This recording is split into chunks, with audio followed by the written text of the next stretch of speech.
नमस्कार, मैं रचना शर्मा चढ़ती कला टाइम टीवी देख रहे हैं। उनका स्वागत करती हूं। आप देख रहे हैं उत्तर प्रदेश के समाचार। उत्तर प्रदेश के मुख्यमंत्री योगी आदित्यनाथ ने पूर्व प्रधानमंत्री अटल बिहारी वाजपेयी की 8वीं पुण्यतिथि पर उन्हें याद करते हुए नमन किया और इस अवसर पर उन्होंने कहा कि वाजपेयी का संपूर्ण जीवन राष्ट्र प्रथम की भावना का जीवंत उदाहरण है और उनके विचार विकसित भारत के निर्माण की प्रेरणा देते हैं। उत्तर प्रदेश के मुख्यमंत्री योगी आदित्यनाथ ने कहा कि राष्ट्रनिष्ठा, लोकतांत्रिक मूल्यों और आदर्श राजनीति के शिखर पुरुष और पूर्व प्रधानमंत्री भारत रत्न अटल बिहारी वाजपेयी की पुण्यतिथि पर उन्हें विनम्र श्रद्धांजलि भेंट करता हूं। उन्होंने कहा कि अटल बिहारी वाजपेयी ने अपने ओजस्वी चिंतन, मर्यादित आचरण और कर्मनिष्ठ जीवन से भारतीय लोकतंत्र में शुचिता, राजनीति में नैतिकता और राष्ट्र सेवा के उच्च आदर्श स्थापित किए। मुख्यमंत्री योगी आदित्यनाथ ने कहा कि राष्ट्र उन्नति के प्रति वाजपेयी का अटूट संकल्प आज भी प्रत्येक देशवासी को विकसित भारत के निर्माण के लिए निरंतर प्रेरित करता है। उन्होंने कहा कि वाजपेयी ने अपने ओजस्वी विचारों और दूरदर्शी नेतृत्व से भारतीय राजनीति को नई ऊंचाई दी और उनका राष्ट्र सेवा को समर्पित जीवन सदैव ही प्रेरणा का स्रोत रहेगा। भारत के पूर्व प्रधानमंत्री और भारत रत्न अटल बिहारी वाजपेयी की पुण्यतिथि पर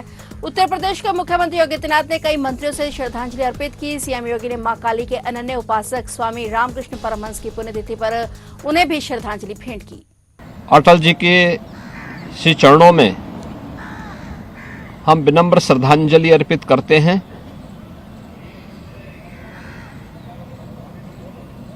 श्रद्धेय अटल जी का 6 दशक का सार्वजनिक जीवन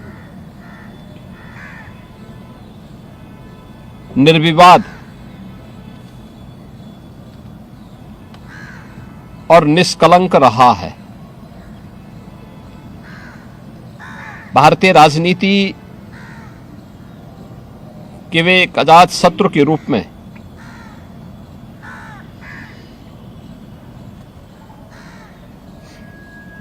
राष्ट्र सर्वोपरि के भाव के साथ निरंतर कार्य करते रहे। उनके जीवन का ध्येय केवल एक था और वह था राष्ट्र प्रथम, और इसी को लेकर के जब भी आवश्यकता पड़ी उन्होंने दल से ऊपर देश को महत्व दिया। जब कांग्रेस ने देश में इमरजेंसी थोपी थी, भारतीय जनसंघ को उन्होंने भारतीय जनता यानी भारत उस जनता पार्टी में विलय करते हुए देश की आपातकाल से मुक्ति के उस आंदोलन में बढ़ चढ़ करके भाग लिया था। देश की सुरक्षा का मुद्दा रहा हो, 1965 का युद्ध हो, उससे पहले 1962 का युद्ध हो रहा हो, 1971 का युद्ध रहा हो, इन सब में उन्होंने कभी भी सरकार को कटघरे में खड़ा करने की बजाय सरकार के साथ एक जिम्मेदार सांसद के रूप में खड़े होकर के राष्ट्र की सुरक्षा को मजबूती प्रदान करने में अपना योगदान दिया।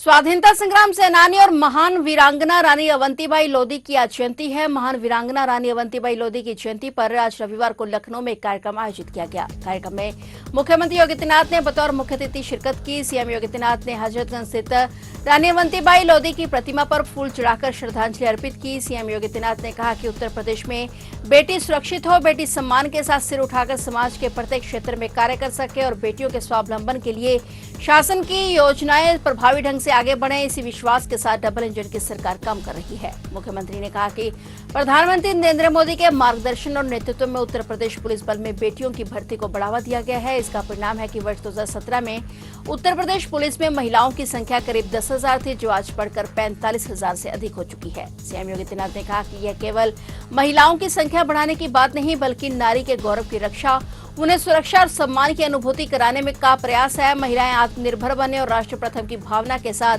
विकसित भारत के सपने को साकार करने में अपना योगदान दें, यही सरकार का उद्देश्य है।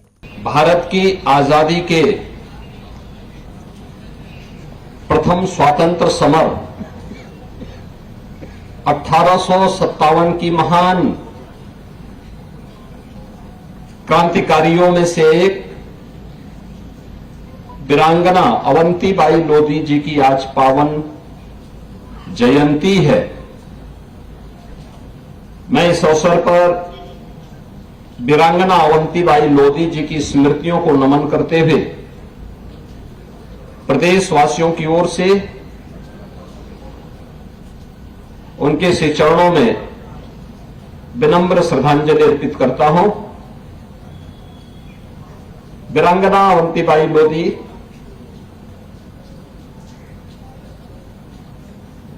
भारत की आजादी के उन महान नायिकाओं में से एक हैं जिन्होंने अपनी पूरी जवानी देश के लिए समर्पित की थी।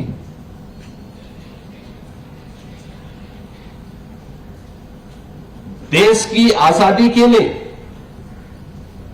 अपना सर्वस्व न्यौछावर करने में उन्होंने कोई कोताही नहीं बरती और यही कारण रहा है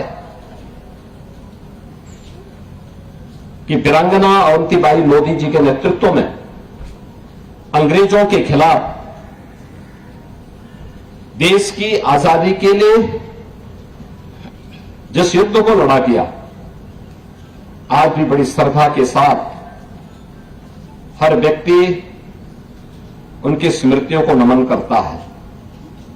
हर भारतवासी उनके योगदान के लिए उनके प्रति नतमस्तक होता है। आज उनका 196वां पावन जयंती है। आप सोचो 1857 में उनकी उम्र क्या थी? मात्र 27 वर्ष। और 27 वर्ष की उम्र में उन्होंने देश की आजादी के उस आंदोलन में, उस संघर्ष में अपने आप को बलिदान किया।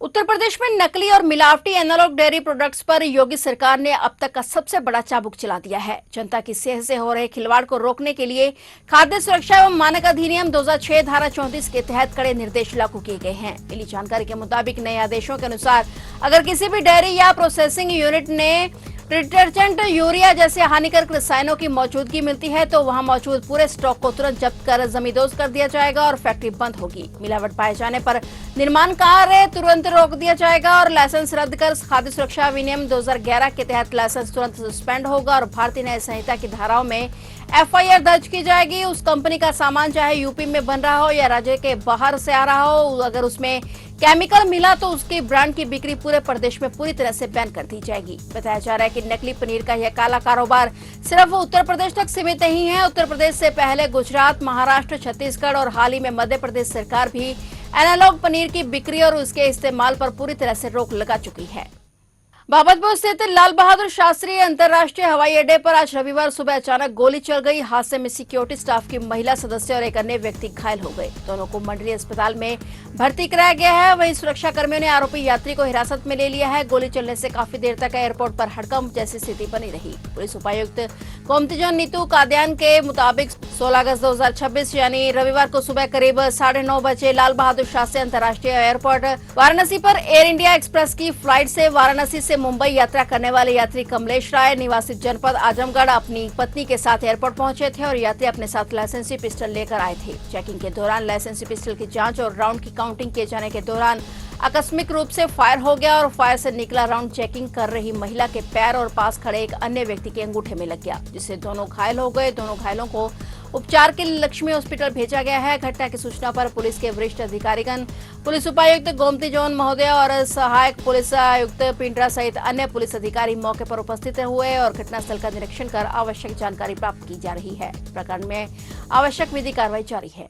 उत्तर प्रदेश के हाथरस जिले में दर्दनाक सड़क हादसा हुआ है। हादसे में 3 लोगों की मौत हो गई जबकि 4 लोग घायल हो गए। घायलों में एक बच्चा भी शामिल है। पुलिस ने घायलों को अस्पताल में भर्ती कराया है। पुलिस ने शवों को कब्जे में लेकर जांच शुरू कर दी है। जानकारी के मुताबिक एटा हाईवे पर एक भीषण सड़क दुर्घटना हुई और नोएडा से बांगरमऊ जा रही एक कार अनियंत्रित होकर पलट गई और इस हादसे में 3 लोगों की दर्दनाक मौत हो गई और एक बच्चे समेत 4 अन्य गंभीर रूप से घायल हो गए। यह घटना सिकंदरा राव से 6 किलोमीटर आगे गांव उमरावपुर के पास हुई और कार इंडिकेटर बोर्ड को तोड़ती हुई पुलिया की साइड में जा पलटी और कार में बच्चे समेत कुल 7 लोग सवार थे और ये सभी बांगरमऊ हरदोई के निवासी बताए गए हैं। घायलों को तत्काल बगला सिविल अस्पताल में हाथरस रेफर कर दिया गया है। पुलिस ने तीनों मृतकों के शव पोस्टमार्टम के लिए भेज दिए हैं। सहारनपुर के सिरसावा क्षेत्र में पंचकुला हरिद्वार हाईवे पर भीषण सड़क हादसा हुआ है। आगवान हेड़ा के पास स्कॉर्पियो और स्विफ्ट डिजायर कार की आमने सामने की जोरदार टक्कर में दोनों वाहनों के परखच्चे उड़ गए। हादसे में डीआईजी रैंक के एक अधिकारी और उनके चालक की मौत की सूचना है, जबकि कई लोग घायल हो गए। सूचना मिलते ही पुलिस मौके पर पहुंची और घायलों को उपचार के लिए अस्पताल पहुंचाया गया। डीएम, एसएसपी समेत आला अधिकारियों ने मेडिकल कॉलेज पहुंचकर घायलों का हाल जाना और पुलिस ने हादसे की जांच शुरू कर दी है। आज प्रातः 9:15 बजे के आसपास मुझे सूचना दी गई कि एक स्कॉर्पियो गाड़ी में पलट गई है लेन चेंज करके, और मौके से सब इंस्पेक्टर ने सूचना दी थी। श्रीनगर पोस्ट के आईटीबीपी के डीआईजी श्री परविंदर सिंह साहब अपनी राजकीय वाहन जिसका नंबर CH01GA1502 है, उसी से आ रहे थे। उनके साथ गाड़ी वर्दीधारी उनका जवान चला रहा था जिसका नाम रविशंकर था। उनके साथ एक हुंडई था। गाड़ी असंतुलित होकर के अपनी लेन चेंज करके दूसरी तरफ आई। किन परिस्थितियों में असंतुलित हुई है उसके बारे में विवेचना से पता चलेगा। उधर से दूसरी लेन में आ रही, अपने सही साइड से आ रही एक स्विफ्ट डिजायर जिसका नंबर HR05 AR8620 है। उधर से एक परिवार जा रहा था हरिद्वार की तरफ, उससे टक्कर हुई है। आमने सामने की टक्कर हुई है लेन में और गाड़ियां पलट गई हैं। मौके पर लोग भागे हैं। मौके पर 5 मिनट के अंदर पुलिस पहुंची। घायलों को अस्पताल लाया गया, जिसमें इस दुर्भाग्यपूर्ण घटना में आईटीबीपी के डीआईजी श्री परविंदर सिंह साहब और उनके चालक श्री रविशंकर की मृत्यु की पुष्टि की है यहाँ पर डॉक्टरों ने। और स्विफ्ट डिजायर के 3 और जो डीआई साहब के हमरा जवान वो ज़्यादा घायल है, उसका इलाज चल रहा है। बेहतर इलाज के लिए सभी उच्च अधिकारी और मेडिकल कॉलेज से वार्ता की, इलाज चल रहा है। दुर्भाग्यपूर्ण घटना है। बेहतर तरीके से अन्य चीजें कार्रवाई पोस्टमार्टम कराई जा रही है।